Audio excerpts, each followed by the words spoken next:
교재 101페이지 보겠습니다. 부살렐과 오홀리압과 여러 기술자들은 제사장의 옷을 만듭니다. 에봇을 제작하는 과정과 흉패를 제작하는 과정이 상세하게 소개됩니다. 또한 그들은 에봇 받침 긴 옷, 속옷, 두건, 관, 여호와께 성결 패 등을 만듭니다. 이스라엘 자손이 제작한 성막과 모든 기구를 모세에게 가져옵니다. 하나님께서 지시하신 대로 성막의 역사를 다 완수하고 모세는 백성에게 복을 빌어줍니다. 오늘은 제사장과 대제사장의 옷입니다. 이건 이렇게 모형을 보고 설명을 해야 여러분이 감이 오실 텐데, 인터넷 같은데 대제사장 복장 이렇게 치면 아주 자세한 설명들이 많이 있습니다. 한번 참고해 보시되, 제사장의 복장은 아무래도 구별돼야 되겠죠. 제사장이구나 알 수 있도록. 그런데 그 제사장 중에서도 대제사장의 복장은 더 특별합니다. 사실 오늘 제사장이라고 되어 있는데 대제사장의 복장입니다. 그러니까 거룩한 옷을 입고 거기다가 에봇이라는 걸 입고, 에봇을 입은 다음에 그 가슴 쪽에 흉패, 가슴 흉자니까 가슴 흉패를 하고 위에 또 두건을 쓰고 여호와께 성결이라는 글자를 새기고, 그 다음에 안에 속옷은 뭘로 입고 쭉 오늘 제사장의 복식에 대한 설명이 나옵니다. 자, 먼저 1절 한번 보겠습니다. 우리 1절 함께 읽어봅니다. 시작. 그들은 여호와께서 모세에게 명령하신 대로 청색, 자색, 홍색 실로 성소에서 섬길 때 입을 정교한 옷을 만들고 또 아론을 위해 거룩한 옷을 만들었더라. 아멘. 정교한 옷을 만들고 정성을 다한 옷이라는 거죠. 그리고 거룩한 옷을 만들었다. 누구를 위해 만들었습니까? 아론을 위해서. 아론의 가문이 구약에서 대제사장 가문이 되기 때문에 대제사장들을 위한 거룩한 옷을 하나님께서 따로 제작하라고 하셨다. 그 제작하라고 한 옷의 구체적인 예가 2절부터 아주 자세하게 나옵니다. 자, 여기서 우리가 하나하나 그 복장과 복식의 의미를 이야기하기 전에 하나 반드시 기억할 게 있습니다. 하나님께서 아론을 대제사장으로 세우시고 또 제사장들을 세우십니다. 그것은 이들이 능력이 있어서 세운 게 아닙니다. 아론이 대제사장을 수행할 만한 뛰어난 능력이 있고 그 아들들이 뛰어난 능력이 있어서가 아닙니다. 사실 아들들이 능력이 아직 검증은 안 됐죠. 아론이야 출애굽 과정에서 모세와 함께 하더라도 대제사장이 대제사장인 이유, 제사장이 제사장인 이유는 이들의 능력이 뛰어나서가 아니라 하나님께서 구별되이 그들을 임명하셨기 때문에 이들이 대제사장이 되고 제사장이 된 겁니다. 여러분, 이게 참 중요합니다. 우리가 능력이 있어서 하나님께서 사용하시는 게 아닙니다. 내일부터 이제 또 항존직 임직 예정자들 교육이 있습니다. 토요일마다 이제 새벽기도 참석하고 새벽기도 후에 소예배실에서 이제 교육을 받게 되고 11월 첫째 주일날 항존직, 그러니까 장로, 안수집사, 권사 임직식이 있습니다. 그분들이 여러분들이 투표를 해서 그분들이 이제 항존 직분을 받지만 내가 저 사람 찍어서 저 사람이 됐다, 그거 아닙니다. 그건 여러분 아주 잘못된 표현입니다. 교인들이 투표해서 그분들이 된 게 아니고요, 하나님께서 교인들을 통해서 역사하셔서 된 것이다, 이렇게 생각하셔야 됩니다. 여러분도 마찬가지죠. 임마누엘 찬양대 새벽마다 얼마나 수고하십니까? 내가 찬양대를 하게 됐다가 아닙니다. 누가 권해서 찬양대가 된 게 아니라 하나님께서 누군가를 통해 역사하셔서 되셨다. 주체는 누굽니까? 하나님입니다. 아론이 능력이 있어서 모세의 형이라서 제사장이 된 게 아닙니다. 하나님이 아론과 그의 아들들을 대제사장 역할을 하게 하라고 말씀하셨기 때문에 대제사장이 된 겁니다. 우리는, 이스라엘 백성들은 그 선택을 존중해야 합니다. 저분이 장로님이 되셨는데 저분이 안수집사님 되고 권사님이고 저분이 우리 교회, 우리 교구의 목사님인데 나는 저분이 마음에 안 들고 저분은 이런 점이 싫고 그래서 저분 신방을 뭐 그런 분 없지만 저분 신방은 안 받고. 아주 교만한 겁니다. 너무너무 잘못된 거죠. 여러분은 그런 권리가 없습니다. 하나님께서 여러분을 통해서 하신 것이지만 여러분이 주체가 아니라 주체가 누구라고요? 하나님이십니다. 여러분 보시기에 아유 저분이 이번에 권사님 되셨는데 참 부족한 게 있다 이러면 그 부족한 걸 여러분의 눈에 보게 하신 이유는 그분의 부족함을 위해서 기도하고 여러분이 그분을 잘 도와서 훌륭한 권사님이 되라고 여러분의 눈에 보게 하신 것이지, 아유 뭐 저런 사람이 뭐가 되냐, 저런 사람은 안 되니, 그렇게 판단해서는 안 되는 것입니다. 그래서 오늘 첫 번째 기도 제목과 교훈은 제사장은 주님께서 구별되이 세운 자다 하는 겁니다. 제사장은 주님께서 구별되이 세우신 자다. 이것을 여러분이 꼭 기억하십시오. 직분이 다 그렇죠. 여러분 모세가 처음에 하나님께서 모세를 너 출애굽의 지도자로 하라. 하나님 맞습니다. 저 아니면 누가 하겠습니까? 그렇게 안 하지요. 주님 저는 부족합니다. 하나님 저는 능력이 없습니다. 그게 맞는 겁니다. 능력이 없는데 하나님이 출애굽기 3장에 내가 너와 함께 하겠다 약속하시니 그 약속을 믿고 부족하지만 주님 믿고 감당하는 게 직분인 줄로 믿습니다.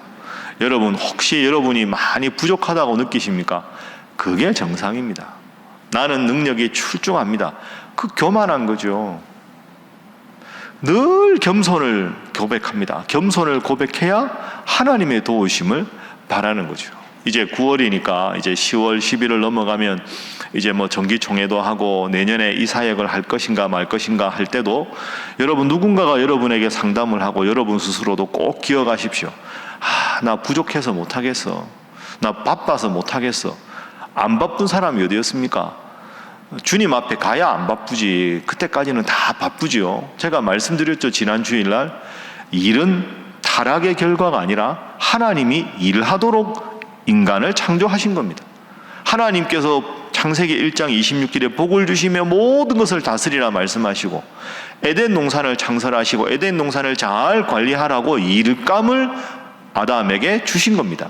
일은 하나님의 축복의 통로입니다.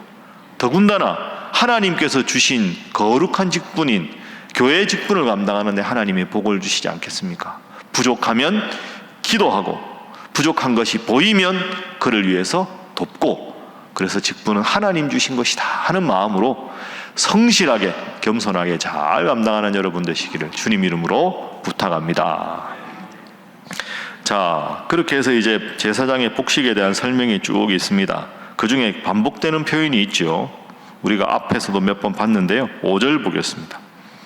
자, 5절 함께 읽어봅니다. 시작.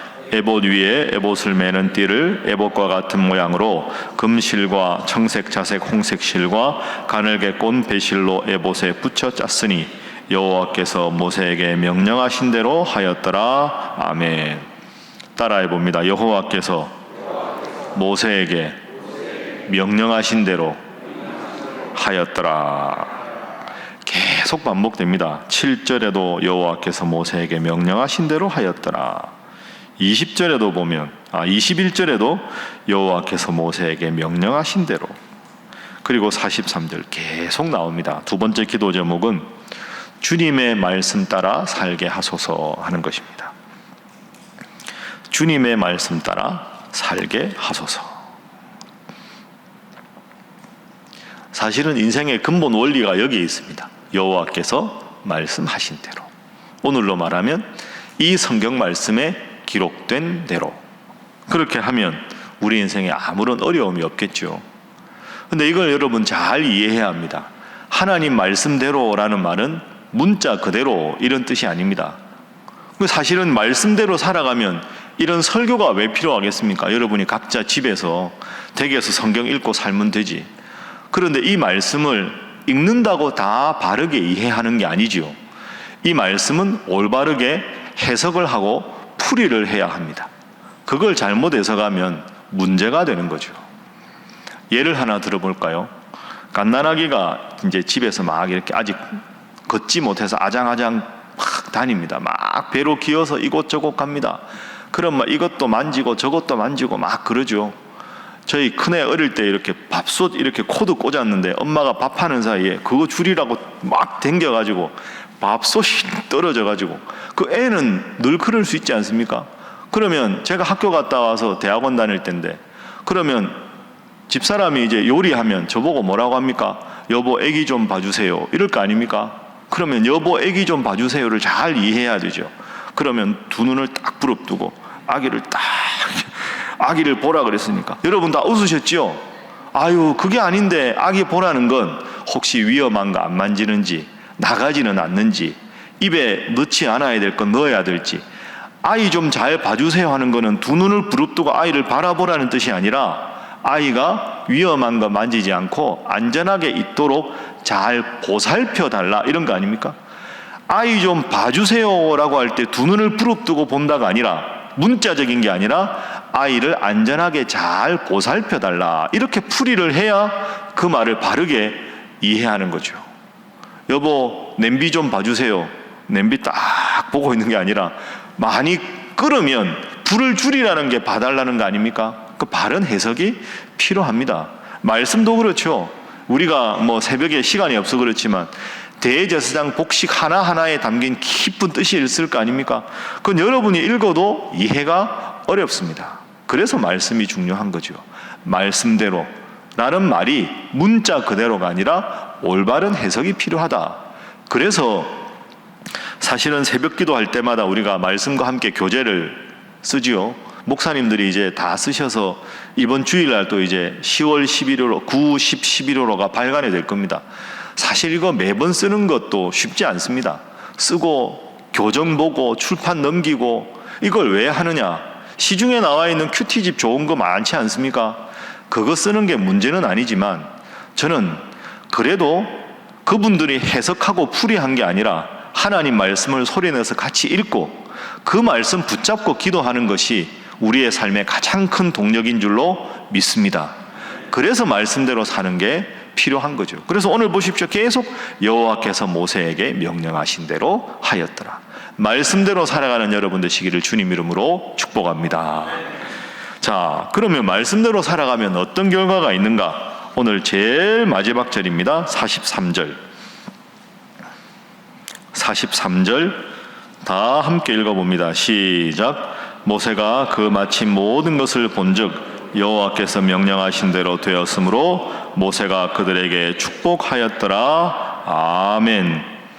여호와께서 모세에게 명령하신 대로 성막을 하나하나 그 지침대로 다 하니까 모세가 그들에게 축복하였다. 복을 빌었다. 모세가 이스라엘 백성들에게 복을 빌었다. 누구의 이름으로 복을 빌었을까요?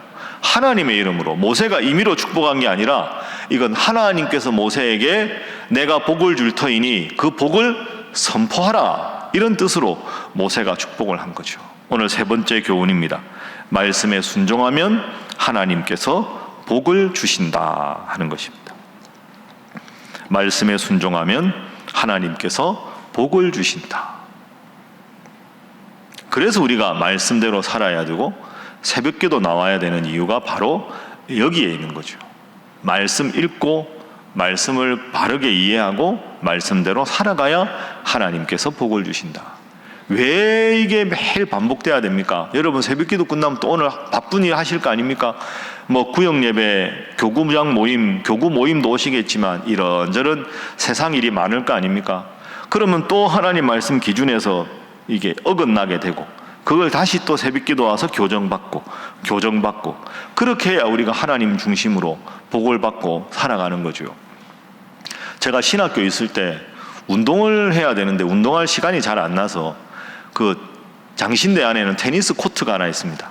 그 테니스 코트에 교수님들이 시간 사이에 테니스 레슨을 받았어요.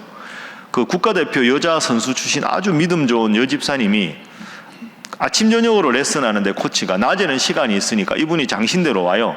그럼 교수님들이 그 테니스 레슨을 받거든요. 그 제가 이참에 테니스를 좀 배워야겠다. 한 6개월 아주 재밌게 배웠습니다. 너무너무 재밌다가 교회 와가지고 딱 끊었습니다. 지금 테니스 라켓을 9년째 못 잡고 있는데 그 제가 보니까요.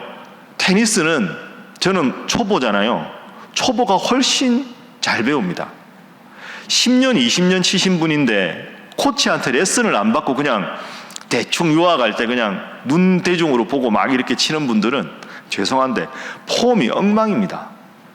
대충 치니까. 그러면 여러분 테니스 좀 쳐보신 분 아시겠는데요. 코치가 하는 건 기술을 가르치는 게 아닙니다. 10년, 20년 잘못 쳐가지고 자세가 엉망이니까 공이 제대로 안 가겠죠. 잘못된 버릇을 교정하는 게 엄청 오래 걸립니다. 그러니까 코치가 늘 하는 말이 아무것도 모르고 처음 배우는 사람이 훨씬 잘 배우고 엉뚱하게 배워서 그 잘못된 자세가 고정된 그 버릇 고치는데 수년이 걸립니다. 여러분 그게 맞는 겁니다. 여러분 세상에서 살다가 하나님 말씀 중심으로 살아야 되는데 엉뚱하게 살 때도 있고 잘못된 행동할 때도 있고 새벽마다 이 말씀으로 교정을 받고 또 교정을 받아야 하나님께서 말씀대로 살게 하는 힘을 주셔서 복을 주시는 줄로 믿습니다. 오늘 9월 1일입니다. 이제 무더위도 지나갔는데 이제 가을의 문턱에서 9월 한 달도 새벽기도 열심히 개근하시고 말씀 중심으로 살아서 복의 복을 누리는 여러분 모두가 되시기를 주님 이름으로 축복합니다. 함께 기도하겠습니다. 오늘 주신 말씀 생각하면서 먼저 우리 목회자들, 영적인 제사장으로 주님께서 세워주신 우리 직분자들, 겸손을 고백하며 말씀대로 살아가는 우리 직분자들, 목사님들, 우리 온 성도들, 우리 신일교회 9월 한 달간 예정된 많은 목회 프로그램과 성경 공부, 훈련 프로그램이 있습니다.